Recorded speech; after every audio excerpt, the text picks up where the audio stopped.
سبحان الذی اسری بعبدہ،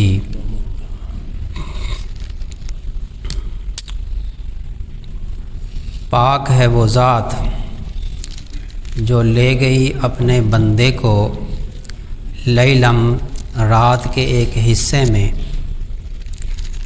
من المسجد الحرام الی المسجد الاقصی، مسجد حرام سے مسجد اقصی سیر کروانے کے لیے لے گئی۔ اسرا سیر کو کہتے ہیں۔ ہماری اردو زبان میں جو سیر کا لفظ ہے یہ اصل میں عربی کا لفظ ہے، سیر، اسرا۔ اس زمین پر ایک جگہ سے دوسری جگہ جانے کو اسرا کہتے ہیں، سیر کہتے ہیں۔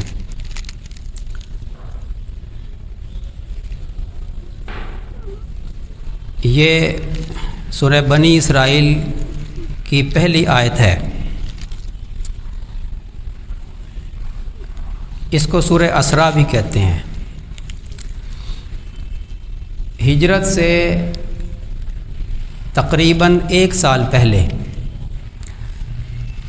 نبی کریم صلی اللہ علیہ وسلم کو اللہ تعالیٰ نے مسجد اقصی اور آسمانوں کی اور جنت کی سیر کروائی۔ اس کو اسرا و معراج کہتے ہیں۔ اسرا مسجد حرام سے مسجد اقصی کی سیر، اور مسجد اقصی سے آسمانوں کی سیر وہ معراج کہلاتی ہے۔ معراج سیڑھی کو کہتے ہیں۔ عروج کرنا، زمین سے آسمان کی طرف سیر کرنا، عروج کرنا، بلندی پر جانا، اسے معراج کہتے ہیں۔ عروج سے معراج۔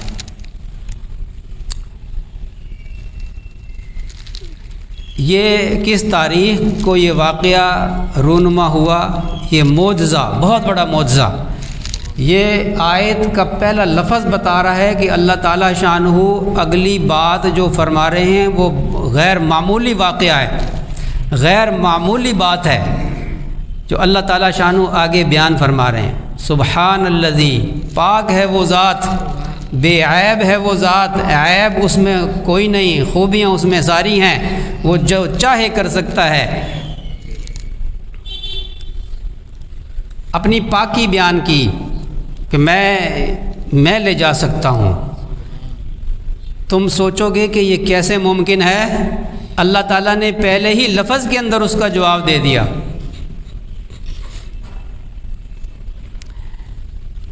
جانا مشکل ہے، لیکن دیکھنا یہ ہے کہ لے جانے والا کون ہے۔ اس لیے اللہ تعالیٰ نے سبحان الذی فرما کر ہر چیز کی نفی کر دی اور اپنا اثبات کر دیا کہ میری طرف دیکھو، لے جانے والا میں ہوں، جس نے اپنے بندے کو سیر کروائی۔ سبحان الذی اسری بعبدہ، اپنے بندے کو سیر کروائی۔ بندہ، یہ لفظ بتا رہا ہے کہ یہ جو سیر تھی، یہ جو معراج، اسرا و معراج تھا، یہ جسمانی تھا، روح اور جسم کے ساتھ تھا۔ بندہ جو ہوتا ہے وہ بندہ روح کو کہتے ہیں۔ تو بعض حضرات جو عقل پرست ہیں، روشن خیال، جن کی عقل میں بات نہیں آتی تو انکار کرتے ہیں، اس کا جواب بھی ساتھ ساتھ آئے گا۔ یہ لفظ بتا رہا ہے، یہ جو روشن خیال لوگ کہتے ہیں نا، عقل پرست، عقل کے بندے، یہ تو خواب تھا، خواب تھا۔ خواب جو ہوتا ہے وہ روح کو ہوتا ہے۔ جب انسان سو رہا ہوتا ہے تو روح دیکھتی ہے، اس کو خواب کہتے ہیں۔ تو خواب میں کوئی ایسا منظر دیکھ لینا کوئی کمال کی بات نہیں۔ وہ میں اور آپ بھی کبھی خواب میں حج کر رہے ہوتے ہیں، کبھی عمرہ کر رہے ہوتے ہیں، یہاں سے کتنی دور ہے حرم شریف؟ یہ تو کوئی کمال کی بات نہیں۔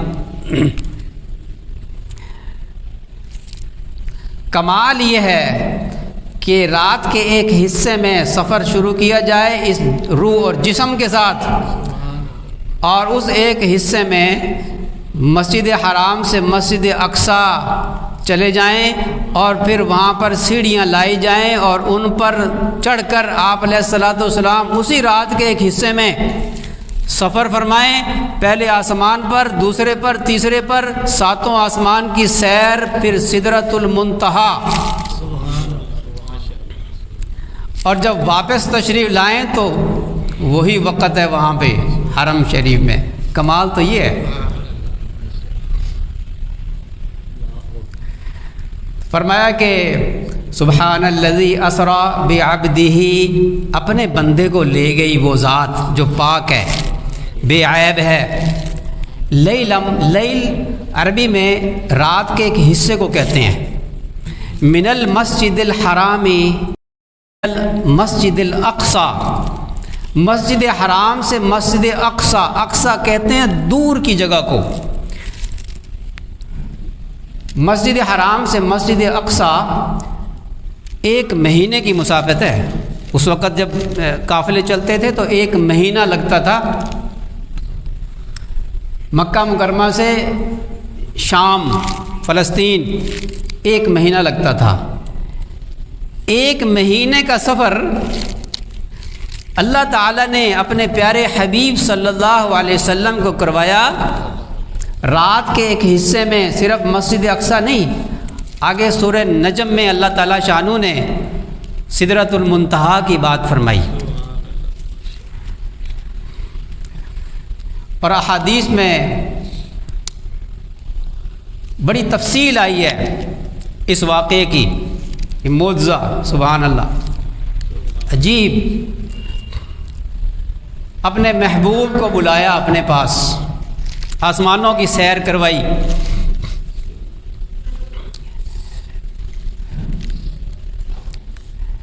آگے اللہ تعالیٰ فرماتے ہیں، میں یہ ایک واقعہ کے شروع کرنے سے پہلے اس آیت کا میں 1 مرتبہ ترجمہ کر دوں، کیونکہ یہ بیان آج کے جمعے کے بیان میں مجھے نہیں لگتا کہ مکمل ہوگا۔ اچھا، اللہ تعالیٰ فرماتے ہیں، ترجمہ میں پورا کر دوں پھر میں یہ قصہ شروع کرتا ہوں۔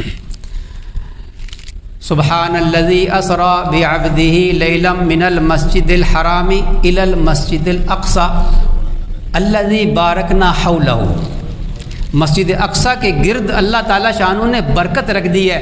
اللہ فرماتے ہیں ہم نے بارکنا حولہ، اس کے گرد ہم نے برکت رکھ دی ہے۔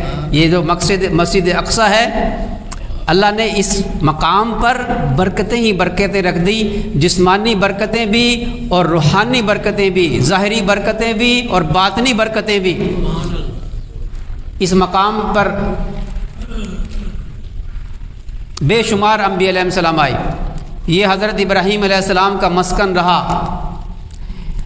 حضرت موسیٰ علیہ السلام کا مسکن رہا، حضرت عیسیٰ علیہ السلام اس مقام پر پیدا ہوئے، اور بہت سارے انبیاء علیہ السلام اس جگہ پر قیام پذیر رہے۔ یہ بڑی برکتوں والی جگہ ہے۔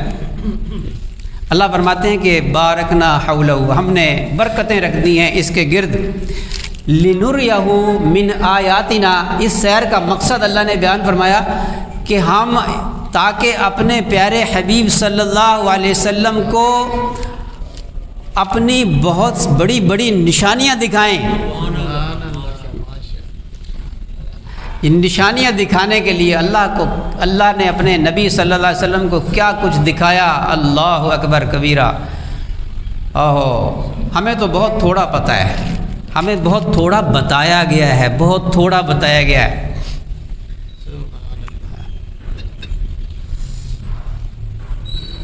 پھر آگے اللہ فرماتے ہیں، مقصد بیان فرما دیا یہ اسراء و معراج کا مقصد، تاکہ ہم اپنے حبیب صلی اللہ علیہ وسلم کو بڑی بڑی اپنی نشانیاں دکھائیں۔ یہاں سے ایک بات اور سمجھ میں آتی ہے کہ ہم بھی کہیں اگر سیر کرنے جائیں نا، کہیں اللہ تعالیٰ کے قدرتی مناظر کو دیکھنے کے لیے جائیں تو یہ بڑی گھٹیا بات ہے کہ ہم صرف ریفریشمنٹ کی نیت کریں۔ لفظ شاید میں نے کوئی سخت استعمال کر دیا، گھٹیا۔ ریفریشمنٹ بھی اچھی چیز ہے، کوئی بری بات نہیں ہے، لیکن کم درجہ ہے۔ نیت یہ ہو کہ اللہ تعالیٰ شانوں کی قدرت کے مظاہر کو جب ہم دیکھیں گے تو اللہ تعالیٰ شانوں کی معرفت حاصل ہوگی، معرفت میں قوت پیدا ہوگی، تو یہ جو ہماری سیر ہوگی، دریاؤں کو دیکھنا، چشموں کو دیکھنا، پہاڑوں کو دیکھنا، درختوں کو دیکھنا، اور پھر اللہ تعالیٰ کی پاکی بیان کرنا کہ اللہ تو نے یہ بنائے، کتنے حسین مناظر بنائے، یہ غور و فکر 60-70 سال کی بیریا عبادت سے بہتر ہے۔ اس لیے جب کبھی سیر کرنے کے لیے جایا کریں نا کہیں قدرتی مناظر کو دیکھنے کے لیے، تو ذرا نیت بدل لیا کریں۔ اللہ نے اپنے نبی صلی اللہ علیہ وسلم کو جو سیر کروائی نا، اس کا مقصد بیان فرمایا۔